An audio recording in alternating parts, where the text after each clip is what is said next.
భోగాపురం విమానాశ్రయంపై ముఖ్యమంత్రి Chandrababu Naidu, deputy CM Pawan Kalyan ప్రత్యేక దృష్టి సారించారని కేంద్ర మంత్రి రామ్మోహన్ నాయుడు తెలిపారు. మంగళవారం ఎయిర్పోర్టు ప్రాంతాన్ని పనులు జరుగుతున్న తీరును మంత్రి పరిశీలించారు. ఈ సందర్భంగా జీఎంఆర్ సిబ్బంది మంత్రికి ఎయిర్పోర్టు గురించి వివరించారు. నిర్మాణం తర్వాత ఎయిర్పోర్ట్ ఎలా ఉండబోతోందో 3D యానిమేటెడ్ వీడియో ద్వారా రామ్మోహన్ నాయుడుకి చూపించారు. దేశంలో జీఎంఆర్ సంస్థ నిర్మించిన ఎయిర్పోర్టులో భోగాపురం నెంబర్ 1గా నిలవనుందని కేంద్ర మంత్రికి అధికారులు వెల్లడించారు. Handling Delhi, Hyderabad airport, best airport should be this one only. Yes, sir.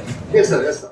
ఇక ఎయిర్పోర్టు మెయిన్ టెర్మినల్ నిర్మాణం 2026 డిసెంబర్ నాటికి పూర్తి కావాలని అధికారులను రామ్మోహన్ నాయుడు ఆదేశించారు. జూన్ 9న సివిల్ ఏవియేషన్ మినిస్టర్గా పదవీ బాధ్యతలు స్వీకరించిన తర్వాత మొట్టమొదటిసారిగా మన ఉత్తరాంధ్రకి గుండెకాయలాగా ఉన్నటువంటి ఎయిర్పోర్ట్ ప్రాజెక్టు భోగాపురం ప్రాజెక్ట్ని సందర్శించడం జరిగింది.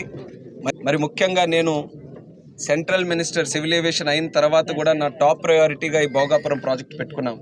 ఎందుకనంటే రేపు ఉత్తరాంధ్ర అన్ని విధాలుగా అభివృద్ధి చెందాలనంటే ఉత్తరాంధ్రకి సెంటర్లో గుండెకాయలాగా ఉన్నటువంటి ఈ ప్రాజెక్ట్ని ఎంత శరవేగంగా మన ఎయిర్పోర్ట్ని మనం ప్రారంభోత్సవం చేసుకోగలిగితే ఇక్కడ ఎకనామిక్ యాక్టివిటీ అంతా కూడా బూస్ట్ అవుతుంది, మన పిల్లలకి ఉద్యోగాలు వస్తాయి, అలాగే ఇక్కడ ఉన్నటువంటి ఎకానమీకి కూడా చాలా మంచి జరుగుతుందనే ఆలోచనతో దీని మీద ప్రత్యేక దృష్టి పెట్టడం జరిగింది. మన అశోక్ గజపతిరాజు గారు సివిల్ ఏవియేషన్ మినిస్టర్గా ఉన్నప్పుడు చంద్రబాబు నాయుడు గారు ముఖ్యమంత్రిగా ఉంటే వాళ్ళిద్దరి కలయికతో ఈ యొక్క ఆలోచన పుట్టుకొచ్చి ఇక్కడ భోగాపురంలో ఎయిర్పోర్టు 2015లో గవర్నమెంట్ ఆఫ్ ఏపీ ద్వారా దానికి పర్మిషన్ కూడా అలాట్ చేయడం జరిగింది. ఒక సుమారు 3-4 సంవత్సరాలు డిలే జరిగింది ప్రీవియస్ గవర్నమెంట్ ఉండడం వల్ల. మరి ఆ ప్రీవియస్ గవర్నమెంట్ డిలే చేయడంతో ఏదైతే ఆ రోజు ఉన్నటువంటి ఆలోచనల ప్రకారం 2023కే ఇక్కడ టెర్మినల్ బిల్డింగ్ ఆపరేషన్స్లోకి తీసుకొని రావాలని ఒక ప్లాన్ ఉన్నప్పటికీ అది కాస్త డిలే అయ్యి ఈరోజు డిసెంబర్ 26 నాటికి ఈ యొక్క టెర్మినల్ బిల్డింగ్ పూర్తి చేసుకునేటటువంటి కార్యక్రమాన్ని మనం చేస్తున్నాం.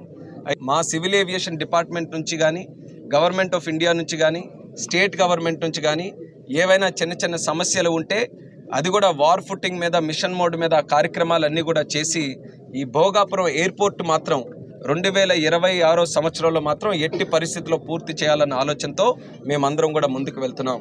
అది ఉమ్మడి జిల్లాలుగా విజయనగరం కానీ, విశాఖపట్నం కానీ, మా శ్రీకాకుళం జిల్లా కానీ ఇవన్నీ కూడా మీరందరూ కూడా తెలిసిన వాళ్ళే. ఎక్కడ కూడా పనుల కోసం వలసలు వెళ్ళి విదేశాలలో కూడా ఈరోజు చొరబడినటువంటి విషయం మనందరికీ కూడా విదేశాల్లో కూడా ఉన్నటువంటి విషయం తెలిసిందే. మరి అటువంటిది ఆ పరిస్థితిని మళ్ళీ మార్చాలనంటే ఎక్కడో ఒక దగ్గర మనం గట్టి పునాదులు వేయాలి. ఈ ఎయిర్పోర్ట్ ఖచ్చితంగా దానికి మనకు దోహదపడుతుందనే ఆలోచనతో శరవేగంగా దీనికి పూర్తి చేయాలనే ఆలోచనతో ఉన్నాం. ముఖ్యమంత్రి గారు కూడా అదే ఆలోచనతో ఎల్లుండి 11వ తేదీన ప్రత్యేకంగా ఇక్కడ విజిట్ కూడా పెట్టుకున్నారు. ఆయన ఉత్తరాంధ్ర ప్రాజెక్టుల్ని అలాగే విశాఖపట్నంకి సంబంధించినటువంటి ప్రాజెక్టుని రివ్యూ చేయడానికి విచ్చేసిన సందర్భంలో ఇక్కడ భోగాపురం ఎయిర్పోర్ట్ కూడా ఫిజికల్గా ఇక్కడికి వచ్చి చూడాలనే యాక్టివిటీని కూడా ఎల్లుండి 11వ తేదీన ముఖ్యమంత్రి గారు కూడా పెట్టుకున్నారు. ఆయనతో పాటు మళ్ళీ ఎయిర్పోర్ట్ అంతా కూడా సందర్శిస్తాం. ఏవైనా స్టేట్ గవర్నమెంట్ నుంచి పెండింగ్ ఇష్యూస్ ఏవైనా ఉంటే దాన్ని కూడా శరవేగంగా క్లియర్ చేయడానికి ముఖ్యమంత్రి గారి తాలూకా సపోర్ట్ కూడా తీసుకుంటాం.